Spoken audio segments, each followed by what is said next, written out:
नमो बुद्धाय। आज हमारे बीच में श्रीलंका से भंते जी हैं।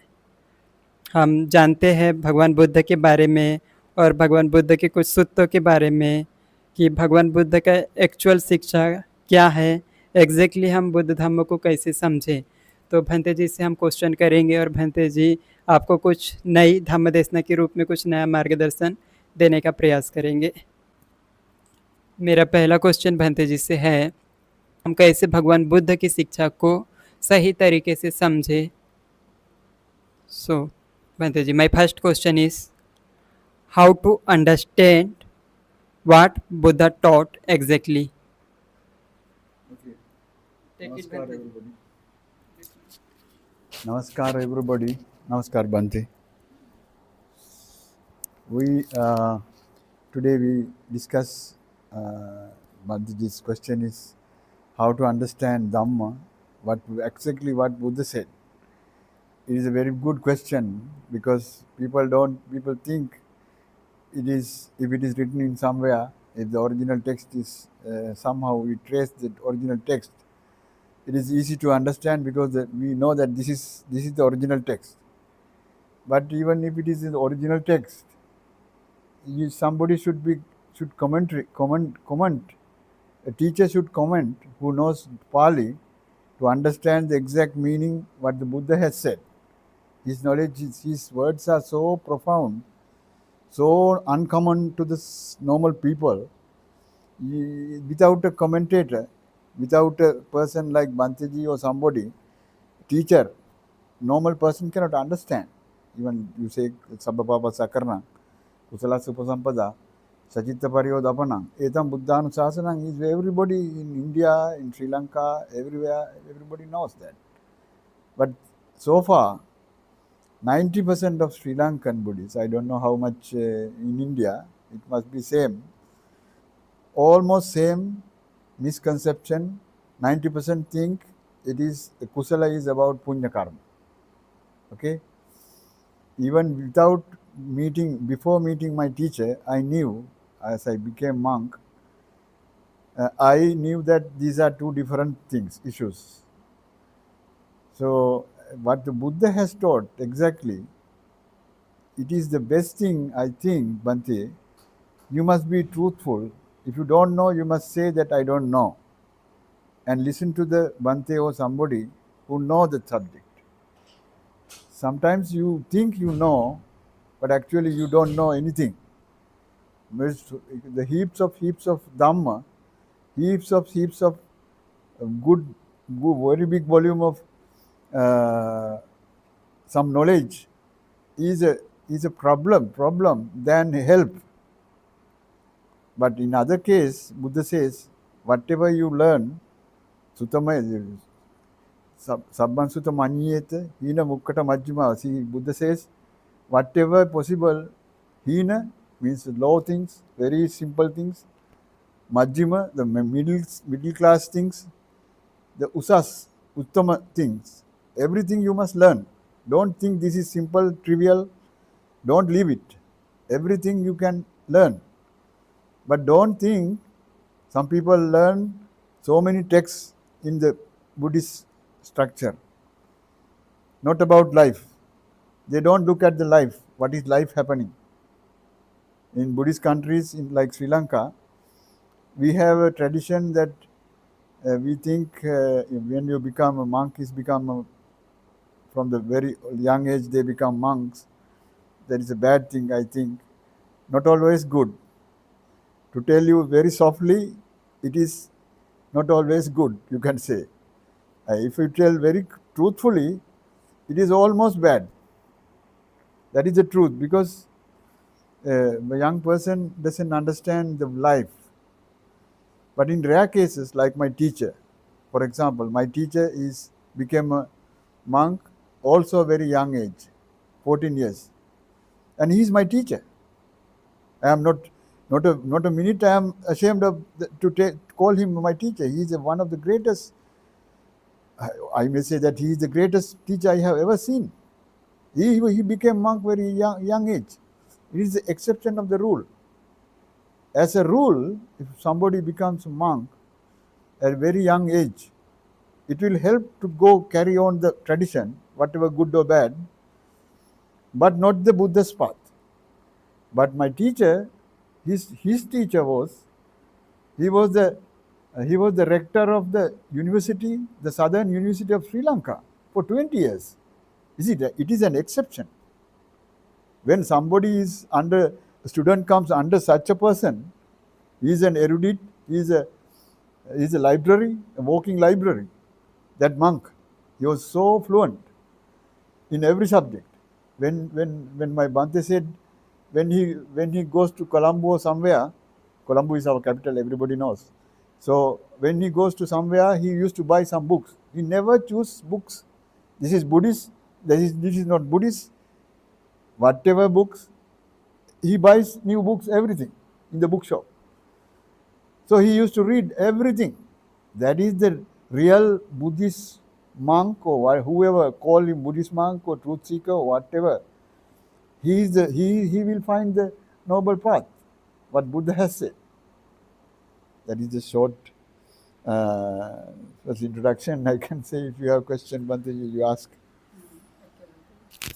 Okay, thank you Bhante ji. So Bhante ji ने श्रीलंका के कल्चर को बहुत ही अच्छे से डिफाइन किया है।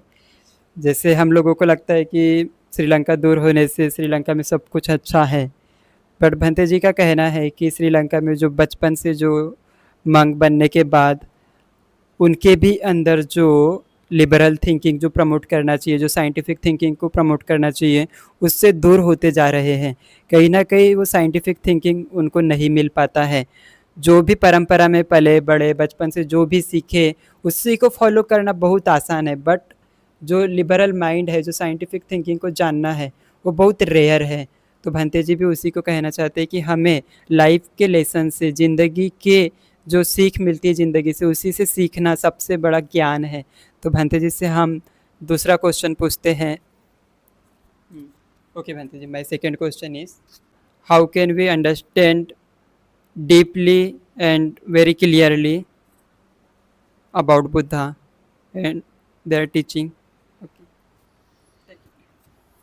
About Buddha, I understand how to understand the Dhamma. Buddha said, if you understand the Dhamma, if you see Dhamma, you see me.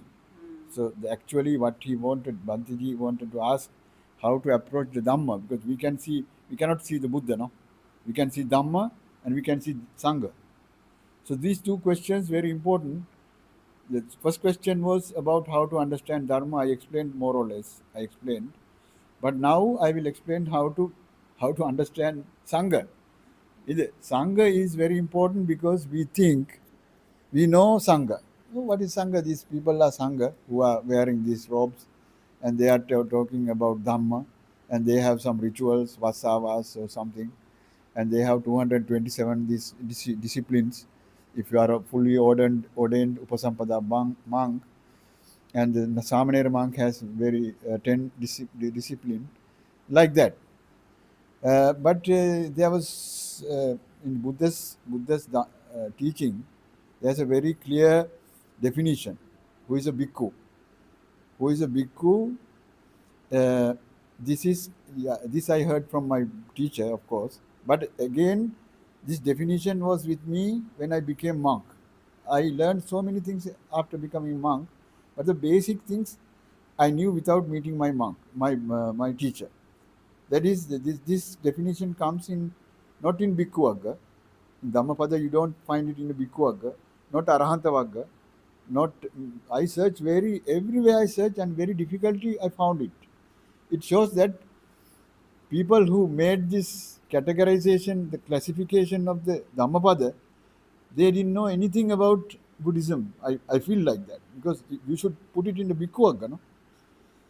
Buddha says, this is the definition. I will tell that we have not much time. So we will tell Bhikkhu, what is the definition of Buddha?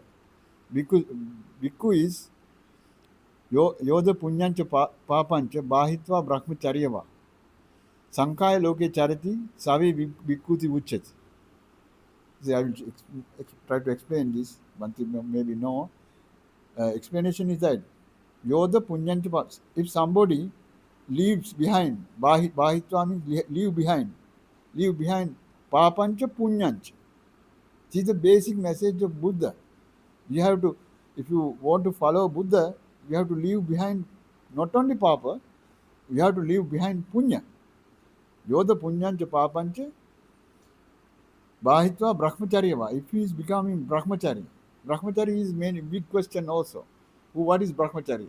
Some people say, even somebody who is teaching Buddhist, he is a teacher in a school. He said, Indian said, brahmacharya means in one sutta Buddha says, if you follow the Arya Ashtanga Marga, the eightfold path, he is brahmachari. Of course, Arya Ashtanga Marga is the exact path to the Nibbana. But the brahmacharya is, when you take the brahmacharya word, if you want to define it, there's a brahmacharya sutta. Okay? In Buddha says in that sutta, about 8, Anguttara Nikaya, it is in Anguttara Nikaya, about 8 points how to become brahmacharya. If you leave the opposite sex, having sex with the opposite sex, it is the first stage of brahmacharya. The second stage is that opposite sex will touch you, your body, you will be happy. That is the second, if you leave that, the second brahmacharya. The third thing is her voice, you hear some of opposite sex voice, you get amused, you feel better. That is the third level. So many levels go until the last point I will tell, as there's not much time to give all the sutra, and I don't remember all the things also. So the last point is, some people, mundane, all the situations he covers, but he thinks these ladies are not good. If I go to the divine world, so divine world ladies may be very, very beautiful. I will have some relationship, bodily relationship with such beautiful women, Divyangana. So that is the last level of your brahmachari, breaking brahmachari. This brahmachari is so difficult to understand. So some people think it is about just if you refrain from uh, contact with the woman, that is all. No, if you listen to a female voice, it is you are breaking brahmachari, because we get attached to the female voice not because she sings nicely. She sings nicely also, but the first of all, it is we are attached because of she is a opposite sex. So that is the natural way. If you go out totally from it, it will may look like for a normal person it is a so dry situation, but that is the only way you to become brahmacharya according to Buddha's explanation. And sangha, I must say about sangha, you don't know how to define sangha. Many people, and that I learned from my teacher, how to define a sangha. It comes under Supatipanno Savaka Sangho, Ujupatipanno Savaka Sangho,